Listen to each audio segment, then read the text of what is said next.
கரூர் கூட்ட நெரிசலில் சிக்கி பாதிக்கப்பட்டோருக்கு அரசு வேலை ஏன் வழங்கக்கூடாது என்று தற்போது நீதிபதிகள் கேள்வி எழுப்பியுள்ளனர். பாதிக்கப்பட்டோருக்கு அரசு வேலை வழங்குவதில் என்ன தவறு என்றும் உயர்நீதிமன்ற மதுரை கிளை நீதிபதிகள் தற்பொழுது கேள்விகள் எழுப்பியுள்ளதை அண்மை செய்தியாக தற்பொழுது பார்த்து வருகிறோம். அரசு பணி வழங்குவது குறித்து சட்டசபையில் அறிவித்தீர்களா என்றும் தற்பொழுது நீதிபதிகள் கேள்விகள் எழுப்பி வருகின்றனர்.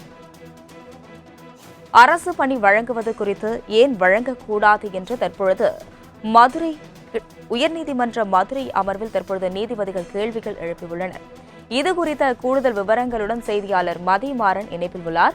மதிமாறன், வணக்கம். தற்பொழுது கரூரில் பாதிக்கப்பட்டவர்களுக்கு அரசு வேலை வழங்கும் நிகழ்ச்சியானது நடைபெறவுள்ள நிலையில் இதுகுறித்த பல்வேறு விமர்சனங்கள் தற்பொழுது எழுப்பப்பட்டு வருகிறது. தற்பொழுது உயர்நீதிமன்ற மதுரை அமர்வு நீதிபதிகள் ஏன் வழங்கக்கூடாது என்ற கேள்வியும் எழுப்பியுள்ளனர்.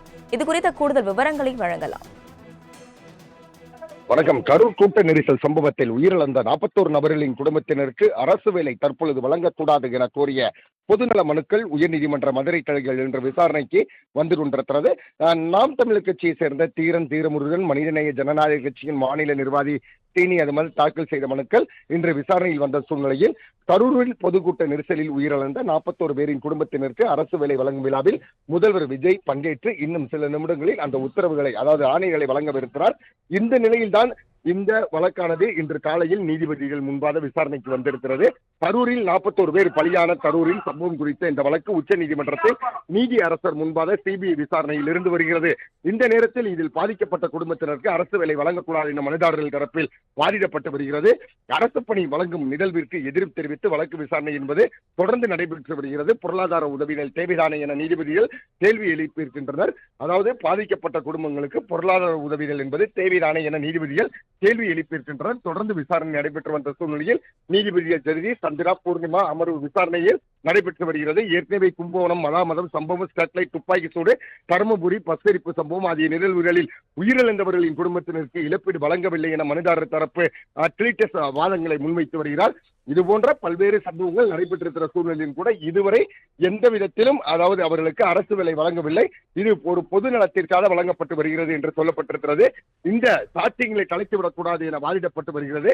இதற்கு முன் நடைபெற்ற தூத்துக்குடி ஸ்டெர்லைட் போன்ற சம்பவங்களில் இழப்பீடு வழங்கப்படவில்லை எனவும் வாதம் தொடர்ந்து நடைபெற்று வருகிறது. அரசு பணி வழங்குவது குறித்து சட்டசபையில் அறிவித்தீர்களா எனவும் நீதிபதிகள் கேள்வி எழுப்பியிருக்கின்றனர். நீதிபதிகள் சிவகார்த்திகேயன், சக்திவேல் அமர்வில் விசாரணை என்பது நடைபெற்று வருகிறது. அதாவது சட்டசபையில் அறிவித்தீர்களா என்ற கேள்விக்கு சட்டசபையில் நிச்சயமாக இதுபோன்ற அறிவிப்புகள் வெளியிடவில்லை. சட்டமன்றம் நிறைவு பெற்ற பின்புதான் பொதுவெளியில் அரசாணை என்பது வழங்கப்படும் என்ற உத்தரவானது இருந்து கொண்டிருந்தது. பல்வேறு கேள்விகள் தொடர்ந்து நடைபெற்று வரக்கூடிய சூழ்நிலையில் இந்த அரசாணைக்கு நீதியரசர்கள் அனுமதி கொடுப்பார்களா அல்லது இந்த வழக்கை ரத்து செய்வார்களா அல்லது நிறுத்தி வைப்பார்களா என்பது இன்னும் சில நிமிடங்களில் இந்த விசாரணையின் பிற்பகுதியில் நமக்கு தெரிய வரும். மதிவாணன், தற்பொழுது மனுதாரருக்கு எதிராக நீதிபதிகள் கேள்வி எழுப்பிய நிலையில் இந்த வழக்கின் முடிவுகள் குறித்து ஏதேனும் தெரிவிக்கப்பட்டுள்ளதா? இந்த வழக்கு அடுத்த கட்ட நகர்வு என்னவாக இருக்க வாய்ப்பு இருக்கு? அது மட்டும் இல்லாம நீதிபதி தற்பொழுது தற்காலிக பணி நியமன ஆணை வழங்கலாம் அப்படின்னு குறிப்பிட்டிருக்காங்க. அதை பத்தி ஏதேனும் விவரங்கள் இருந்தா சொல்லுங்க. நிச்சயமாக நீதியரசர்களை பொறுத்தவரையில் கருணையின் அடிப்படையில் இந்த வழக்கை முன்னெடுத்து செல்கிறார்கள் என்பது மிக தெல்ல தெளிவாக தெரிகிறது. நீதிபதி அவர்களை பொறுத்தவரையில் முதலிலே இந்த பொருளாதார சூழ்நிலை, அவர்கள் முதலில் கஷ்டத்தில் இருப்பார்கள், அதே காரணத்தினால் அவர்கள் பயன்படும் அல்லவா என்ற ஒரு கேள்வியை அவர் எழுப்பியிருந்தார். அதே போல தற்காலிகமாக ஆணையை வழங்கலாம் என்ற உத்தரவு இருக்கிற பட்சத்திலும் கூட அந்த தற்காலிக ஆணை என்பது எந்த விதத்தில் செல்லுபடியாகும், இதை இடைநிறுத்தம் அல்லது இடைநிறுத்தம் செய்வதற்கான வாய்ப்பு இருக்கிறதா என்ற கேள்வியும் இருந்து கொண்டிருக்கிறது. நிரந்தர ஆணை வழங்கலாம் என்று சொல்லுகிற பட்சத்தில் மட்டுமே இந்த வழக்கானது ஒரு தீர்ப்பை நோக்கி செல்லபடியாகும். தற்சமயத்துக்கு தற்காலிக ஆணை என்று சொல்கிற பட்சத்தில் நீதியரசர்களை பொறுத்தவரையில் இன்னும் இந்த தெளிவான தீர்ப்புகளை வழங்குவதில் சில சிரமங்கள் இருக்கிறது. சட்டத்தின் அடிப்படையில் முழுமையாக ஆய்வு செய்துவிட்டு தான் அவர்கள் ஒரு முழுமையான தீர்ப்பை கொடுப்பார்கள். இன்றைய பொழுது முதலமைச்சரை பொறுத்தவரையில் இந்த ஆணை வழங்குகிற பட்சத்திலும் கூட அது தற்காலிக ஆணையாகத்தான் பொருத்தப்படுமே தவிர அரசினுடைய நிரந்தர ஆணை என்று எடுத்துக்கொள்வதற்கான வாய்ப்புகளை தொடர்ந்து அந்த வழக்குகள் என்பது நடைபெற்று வரக்கூடிய சூழ்நிலையில் இந்த வழக்கை பொறுத்தவரையில் என்ன விதமான தீர்ப்பினை நீதியரசர்கள் வழங்குவார்கள் என்பது அவர்களுடைய சட்ட விதிகளின் அடிப்படையில் தெரிந்துதான் பார்க்க வேண்டும். பிற்பகலுக்குள் இந்த வழக்கில் ஒரு முக்கிய முடிவு எடுக்கப்படும் என தெரிய வருகிறது. மதிவாணன், விவரங்களுக்கு நன்றி.